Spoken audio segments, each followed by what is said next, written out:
Et voilà, chose promise, chose due. Nous sommes donc de retour sur le plateau de ce midi et j'espère que vous passez un bon moment en notre compagnie. Eh bien, vous le savez, depuis quelques jours, nous avons remarqué la disparition de cette légende de la musique congolaise qui malheureusement nous a quittés. Eh bien, nous voulons féliciter les autorités ivoiriennes qui lui ont rendu un vibrant hommage. Et il faut savoir aussi qu'il a été décoré à titre posthume commandeur de l'Ordre national de Côte d'Ivoire, la plus haute distinction du pays. Et la dépouille est arrivée ce matin à Kinshasa en hommage national de la RDC. Encore une fois, condoléances à toute la famille musicale et à son épouse, et à tous ses enfants et à tout le Congo. Merci beaucoup pour tout ce qui a été fait. Et voilà, une note qui va nous permettre de faire un peu de bruit dans ce studio. Je voudrais qu'on puisse saluer la MUTACA, la mutuelle d'Akosuba. La mutuelle d'Akosuba d'Akadjafoué, dont le président est M. Soti Michel. Monsieur Soti Michel, bonjour. Alors, cette mutuelle, c'est pour le développement de votre localité, le développement du village qui se nomme Akadjafoué, c'est bien cela. Et voilà, donc vous avez tenu à venir manifester déjà votre joie parce que le chef du village sera intronisé la semaine prochaine, c'est bien ça. Merci en tout cas et puis revenez de temps en temps. Hein. Vous vous amusez bien ce midi, n'est-ce pas? Oui, oui, oui. Ah d'accord. Merci beaucoup. Et puis on veut aussi faire un coucou au groupe Campus Débat. Merci d'être là dans le groupe Campus Débat, dont le président du comité d'organisation est Kwasi Jonathan. Salut Kwasi, vous allez bien? Merci d'être là. Voilà, gros bisous. Et voilà, tout de suite, retrouvons Dame Bien-être Nessindri pour le développement de sa chronique.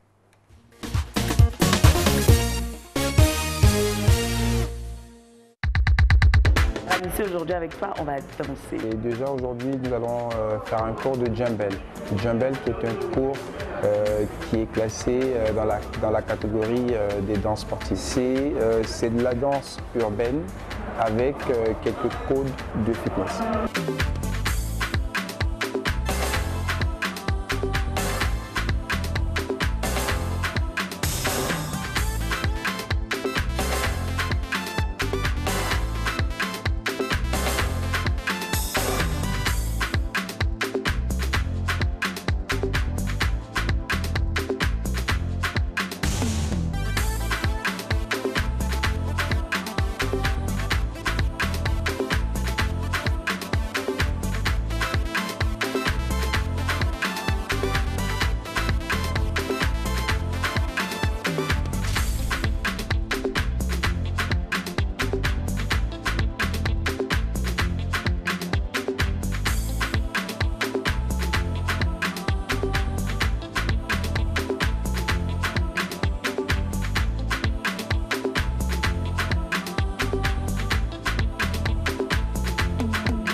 Je suis avec mesdames Aiko Mimi et Laurie Ange de Féerie de danse.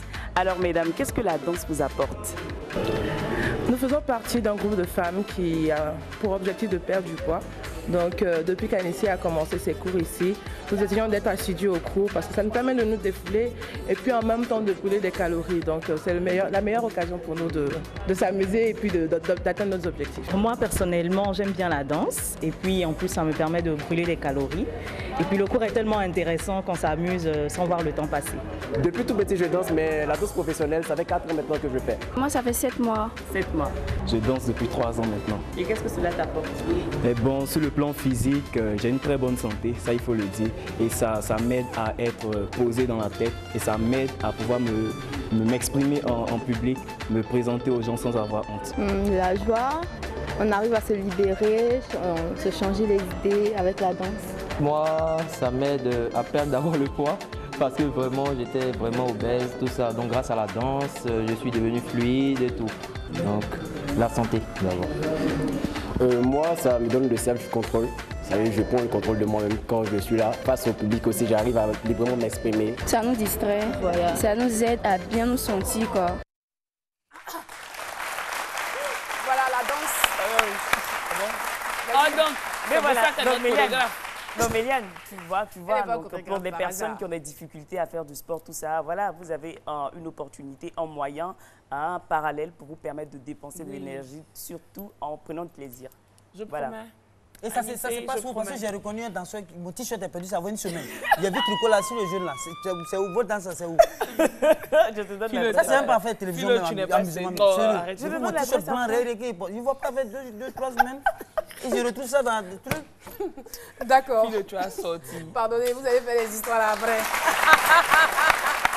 Une histoire de t-shirt.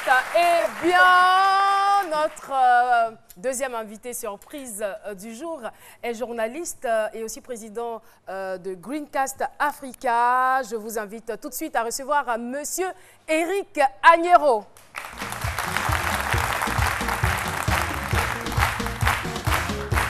C'est quand même faible, hein? C'est un brillant journaliste, il faut le dire.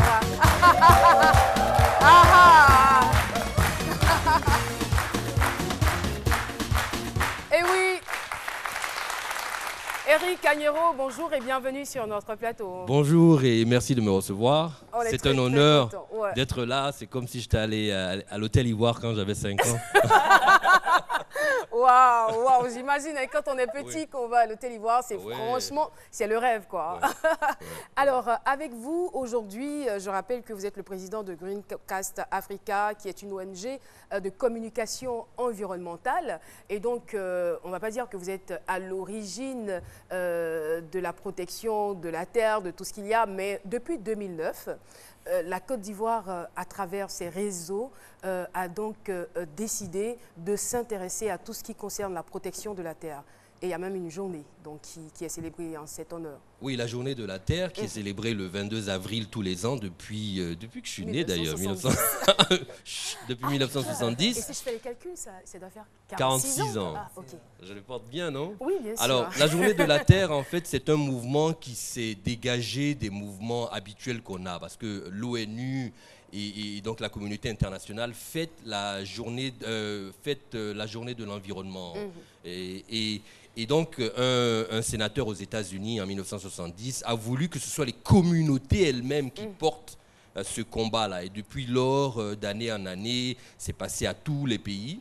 En Côte d'Ivoire, il y avait une dynamique environnementale, mais elle n'était pas aussi grande que cela. C'est en 2009, à l'occasion du sommet de Copenhague, que notre ONG, Greencast Africa, a dit qu'il fallait parler de l'environnement comme on parle des autres sujets. Et donc, on a porté cette journée à la connaissance du public. Et depuis lors, on est passé d'activité en activité. Et maintenant, en Côte d'Ivoire, tous les 22 avril, Et qu'est-ce qui a changé depuis lors? Eh bien, depuis lors, il y a une prise de conscience. Mais c'est très intéressant. En 2009, quand on arrivait sur le terrain et qu'on disait « Ah, les forêts sont en train de disparaître », on nous a un peu pris pour les clowns. Parce que c'est pas les hommes verts ou les gens qui parlent d'environnement, ils sont un peu marginaux. On les prend pour des fous. Et puis finalement, on se rend compte qu'aujourd'hui, tout le monde parle de ça. Tout le monde est sensibilisé, mais il faut sortir des journées qu'on célèbre et passer à l'action. C'est pour cela que cette année, on a voulu que chaque individu puisse planter un arbre. C'était d'ailleurs l'objectif de... Et c'est d'ailleurs le thème. Hein, oui, c'est le thème. Les arbres pour la terre. Les arbres pour la terre. Parce que la Côte d'Ivoire qui nous intéresse, puisque nous sommes ici... Vous en avez planté combien? Moi, j'ai planté, en tout cas, depuis EFD, j'ai planté au moins un arbre par jour. J'ai jeté une graine ici, j'ai mis un noyau de mangue. Il faut aussi planter des arbres fruitiers. D'accord. Parce que là, on a le double objectif de nourrir et de reformer le couvert végétal. Est-ce que les résolutions de la dernière COP 21 qui enfin, je veux parler des résolutions. Est-ce que cela a eu une influence, un impact sur la protection de la terre et sur vos activités relatives à cela? Manifestement, on est très heureux d'ailleurs que les dirigeants se sont retrouvés récemment, c'est à New York, hein, tout à fait. Alors qu'on fêtait la journée de la terre. C'est la preuve que tout le monde est en train d'être conscient de ce qui se passe. Que faisons-nous ici? C'est ça le plus important. Nous souhaitons qu'en Côte d'Ivoire, on change de mentalité, qu'on ne soit plus une terre qui produit des produits naturels bruts et qu'on passe à la transformation. Je m'explique. Hein. On fait un petit calcul. Si vous transformez votre anacarde en noix de cajou comestible, vous gagnez 5 fois plus. Ça veut dire que vous n'avez pas besoin de faire 5 fois plus de terres cultivables pour avoir un certain bénéfice. Donc nous, on souhaiterait que, et je tiens à saluer les efforts du gouvernement en ce sens, de promouvoir la transformation de l'agriculture pour qu'on n'ait pas à avoir 10 000 hectares alors qu'on peut gagner avec 2 000 hectares. D'accord.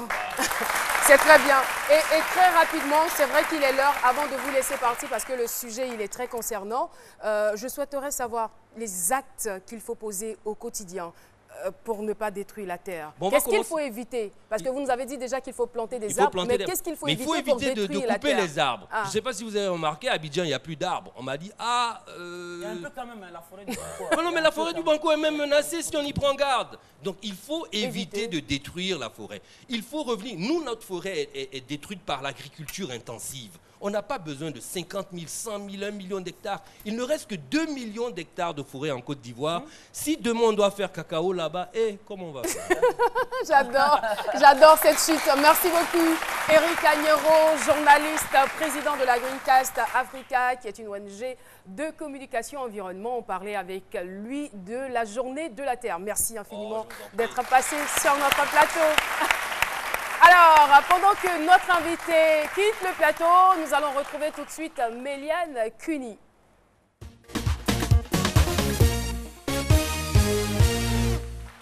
Oui, Caro, je disais qu'on allait parler... encore. Oui, je disais qu'on allait parler de Coupe du Monde du blog, parce que encore cette année, la Côte d'Ivoire est qualifiée pour la Coupe du Monde du blog. Et là, je souhaiterais qu'on en fasse une affaire d'Ivoiriens. Une affaire nationale. Une affaire nationale.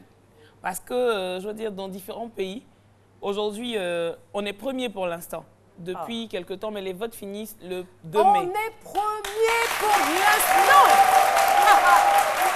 Et avec une femme, justement, Ophélie Talmas, en ce moment, elle est à 4289 votes contre les Burundais, oui, les gens du Burundi, qui sont à 3636 votes.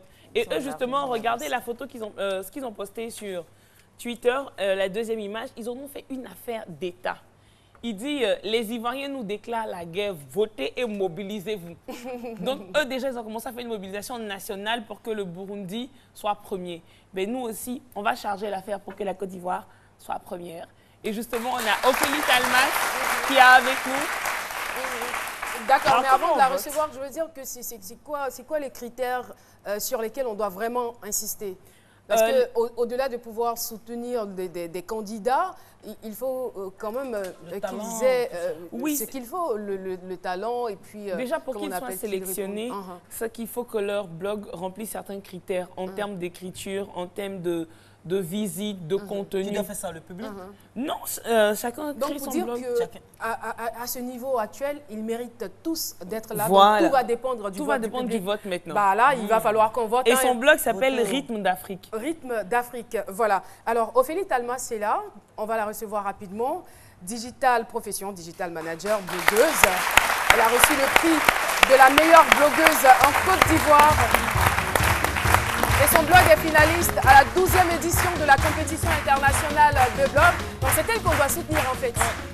Bonjour Ophélie. Bonjour. Vous allez bien? Très bien, merci. On n'a pas fait l'école primaire quelque part? Ben non, c'est pas vous. Ok. Alors expliquez-nous, lancez un appel aux Ivoiriens pour que tout le monde vous soutienne. Comme Méliane l'a si bien dit, mon blog Rythme d'Afrique est finaliste au concours international de blog qui est organisé par la Deutsche Welle. Et actuellement, il faut voter pour que nous soyons les gagnants. Le concours finit le 2 mai, le lundi. Donc, votez un max parce qu'actuellement, on est premier. avec près de 600 points d'avance pour montrer la mobilisation des Ivoiriens. J'ai été vraiment épatée par la communauté web, par les Ivoiriens, par le soutien qu'ils nous ont apporté. Ce n'est pas une chose simple. Et qu'est-ce que cela vous rapporte et qu'est-ce que cela rapporte aussi à la Côte d'Ivoire? Je pense que ça rapporte plus à la Côte d'Ivoire qu'à moi-même parce que, petite précision, il n'y a pas d'argent à l'arrivée. Il y a une visibilité internationale pour mon blog, des opportunités certaines, mais c'est surtout la Côte d'Ivoire qui sera sur le devant de la scène digitale. On a l'habitude d'assimiler la Côte d'Ivoire au broutage, au Congossa, vous voyez ce genre de choses sur le web, mais c'est fini. Il y a des jeunes qui créent des blogs, il y a des développeurs d'applications, des développeurs de sites. Voilà. Merci beaucoup. On rappelle rapidement le blog.